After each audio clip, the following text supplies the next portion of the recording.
In 2001, I played Final Fantasy VIII, and I'd played a little bit of Final Fantasy VII before that. I played the original Final Fantasy with my cousins back in the early '90s, but that was the first one where I noticed how good the music was. Like I put in the opening movie, and I heard the Fifos Lithos piece, and I was like, "Why is the music in this game so good? And who wrote this piece?" So I googled it up and found out it was a gentleman named Nobuo Uematsu from Japan, and it just kind of stuck with me. And then after that, I was too busy for all to play any video games. But then when I came back from the Steve Vai tour, I had free time again, so I picked up. I was playing ROMs, I guess, on my computer. So I had Final Fantasy 6, 5, 4, and I just decided I wanted to play all of them. So I was like, okay, it's my hobby. I will play all the Final Fantasy games. They would take me months to play because obviously I was still gigging and stuff like that, so I couldn't really play that much. It took a very long time, but I started getting the soundtracks and listening to them. So I'm in the music industry, and at the time, no one in the music industry was talking about like video game orchestra concerts. Really, Steve was working on Halo, I think, at the time. So he looked at me like he understood that I was onto something. Does it make sense? Like, Yeah. but most people like didn't know what I was on about it at all. And I would daydream on meeting Nobuo Uematsu. I was like, it would be so cool to meet him. He's so awesome. In terms of melody writing, it's one of the best ever to do it. you know? And then in 2011, they did a performance at BAM. It was the first New York performance at Distant Worlds. And I had the special tickets, the VIP tickets that I could meet the composer and meet Arnie. And one of the guys in my band went to college with Arnie's son, Eric, and he was playing mandolin in my band. He's like, so tell Arnie, that I said hi. And so I went and I told Arnie, and he was happy to meet me, and Nobuo was there, and I showed Nobuo his name in my CD, and I was like, I love your music, and said, well, honored to meet you. But I give CDs out all the time. I'm not expecting anything. And then out of the blue, like almost a year later, I got an email from Nobuo, and the email just said, "I love your music, especially concepts of nonlinear time." And the only thing I remember I was so grouchy that day, some kind of like work, blah, blah, blah. And I was like real grouchy about it.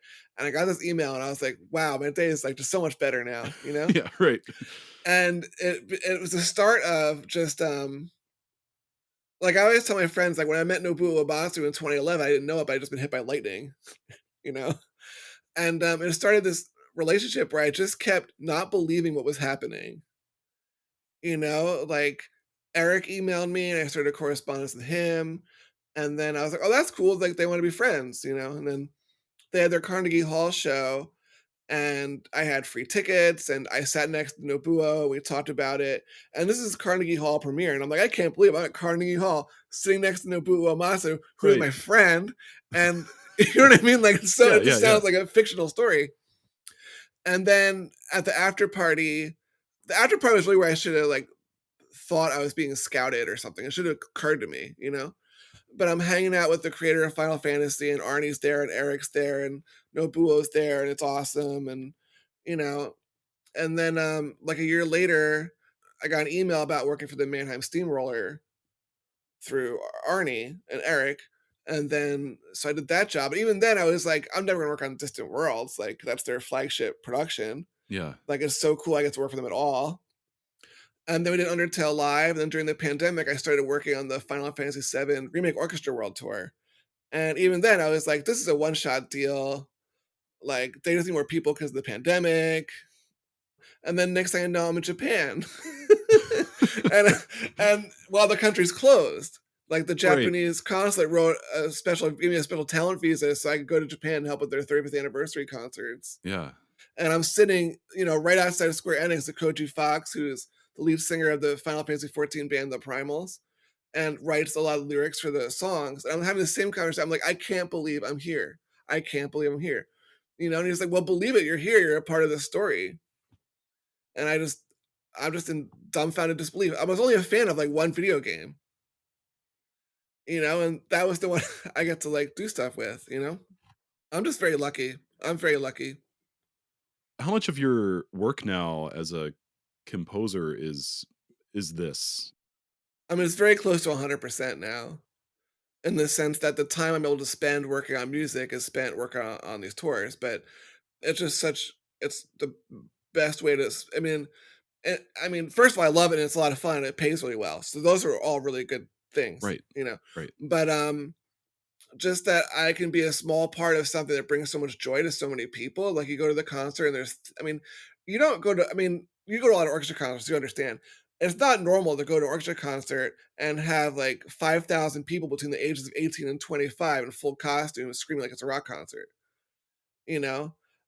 And it's awesome, right? And I don't know why musicians wouldn't want to be part of that, you know? Yeah. I mean, this I can imagine this is something that you never even imagined was an option when you were kind of plotting out, how am I gonna make a living as a musician, right? Not even close.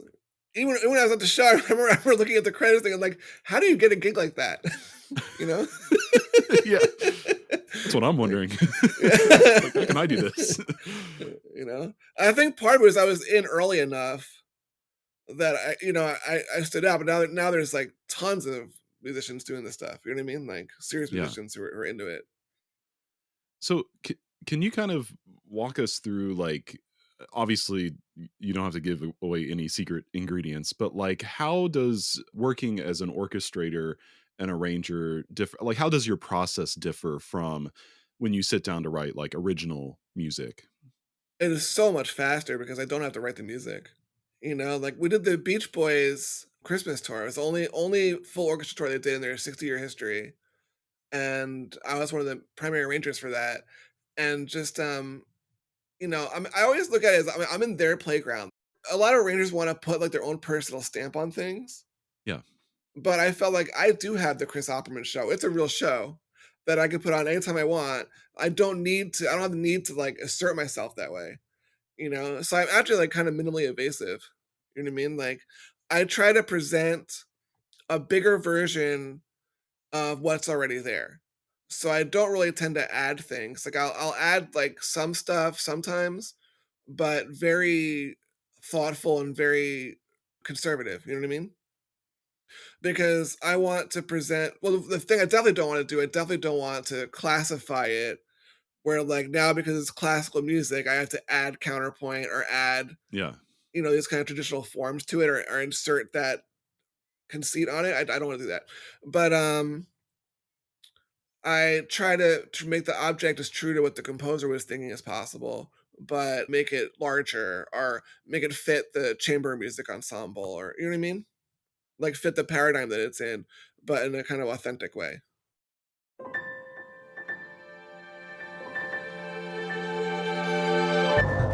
Thank you so much for tuning in to Micromaker by Loose Leaf Transmissions.